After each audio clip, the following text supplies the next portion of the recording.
ಎಲ್ಲರಿಗೂ ನಮಸ್ಕಾರಗಳು. ಇವತ್ತು ಅಕ್ಷಯ ತೃತೀಯದ ಬಗ್ಗೆ ನಾನೊಂದೆರಡು ಸರಳವಾದ ಮಾಹಿತಿಯನ್ನು ಹೇಳಲು ಇಚ್ಛಿಸುತ್ತೇನೆ. ನೀವು ಕೂಡ ಪಾಲಿಸಿ. ಓಕೆ.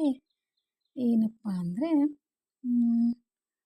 ಅಕ್ಷಯ ತೃತೀಯ ದಿನ ಮಾಡಬೇಕಾದ ದೇವಿ ದೇವಾಲಯದಲ್ಲಿ ನೈವೇದ್ಯ ಹಾಗೂ ನಾವು ದೇವಿಗೆ ದೇವಾಲಯಕ್ಕೆ ಹೋಗಿರ್ತೀವಲ್ವ, ಆ ದೇವಿಗೆ ಯಾವ ಯಾವ ವಸ್ತುಗಳನ್ನು ಸಮರ್ಪಣೆ ಮಾಡಬೇಕು ಅಂತ ತಿಳಿಸ್ಕೊಡ್ತೀನಿ ಬನ್ನಿ.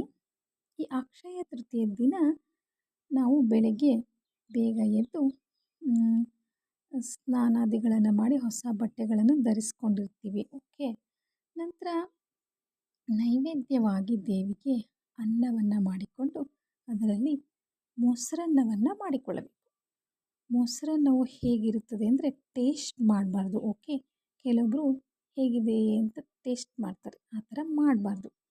ತುಂಬ ಚೆನ್ನಾಗಿ ಸಮವಾಗಿ ಉಪ್ಪು, ಅದಕ್ಕೆ ಹಾಕುವ ಎಲ್ಲ ಗೋಡಂಬಿ, ದ್ರಾಕ್ಷಿ ಒಗ್ಗರಣೆ ಹಾಕ್ತಾರಲ್ವ, ಆ ಥರ ಎಲ್ಲ ಹಾಕಿಬಿಟ್ಟು ತುಂಬ ಚೆನ್ನಾಗಿ ಮಾಡಿ ಅಲ್ಲಿರುವವರು ಪ್ರಸಾದವನ್ನು ಸ್ವೀಕರಿಸಿದವರು ತುಂಬ ಚೆನ್ನಾಗಿದೆ ಅನ್ನಬೇಕು. ಹಾಗಿರ್ಬೇಕು ನೋಡಿ.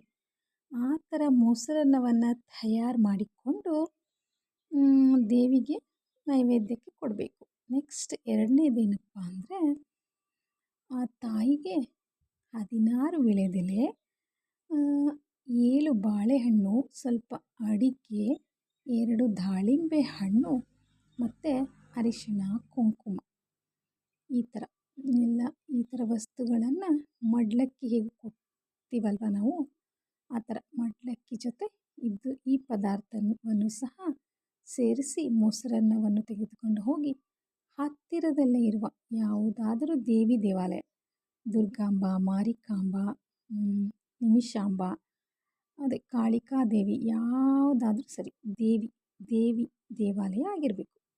ಆ ದೇವಿ ದೇವಾಲಯಕ್ಕೆ ಹೋಗಿ ಈ ವಸ್ತುಗಳನ್ನು ಕೊಟ್ಟು ಅರ್ಚನೆ ಮಾಡಿಸಿಕೊಂಡು ಮೊಸರನ್ನವನ್ನು ನೈವೇದ್ಯ ಮಾಡಿ ಎಲ್ಲ ಅಲ್ಲಿ ಬಂದಿರುವ ಭಕ್ತರಿಗೆ ನೈವೇದ್ಯ ಮಾಡಿರುವ ಮೊಸರನ್ನವನ್ನು ಹಂಚಬೇಕು.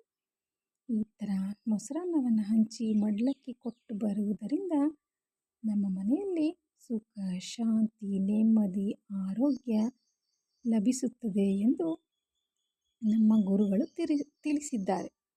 ಓಕೆನಾ. ನೀವು ಕೂಡ ಈ ಥರ ಅಕ್ಷಯ ತೃತೀಯ ದಿನ ದೇವಿಗೆ ಈ ಥರ ನೈವೇದ್ಯ ಸಮರ್ಪಣೆ ಮಾಡಿ ಅದರ ಫಲವನ್ನು ಪಡೆದುಕೊಳ್ಳಿ ಎಂದು ನಾನು ನಿಮಗೋಸ್ಕರ ಈ ವಿಡಿಯೋ ಮಾಡಿದ್ದೇನೆ. ಹಾಗೂ ಈ ವಿಡಿಯೋ ನಿಮಗೆ ಇಷ್ಟವಾಗಿದ್ದರೆ ಲೈಕ್ ಮಾಡಿ, ಶೇರ್ ಮಾಡಿ, ಸಬ್ಸ್ಕ್ರೈಬರ್ ಆಗಿ. ಓಕೆ, ಬಾಯ್.